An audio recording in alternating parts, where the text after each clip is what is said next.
नमस्कार दोस्तों, फिल्मी वार्तालाप में आपका स्वागत है।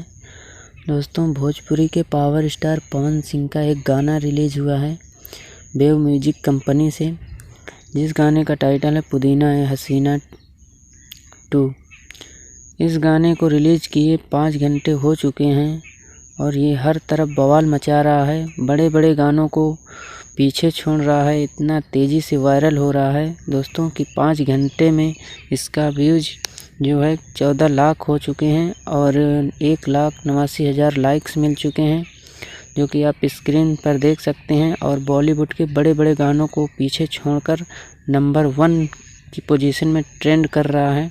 आप देख सकते हैं दोस्तों, 1 नंबर पर ट्रेंड कर रहा है। बहुत कम समय में पहली बार ऐसा हो रहा है, जो कि किसी गाने ने, भोजपुरी गाने ने पहली बार इतनी कम समय में नंबर 1 की पोजीशन पर ट्रेंड कर रहा हो।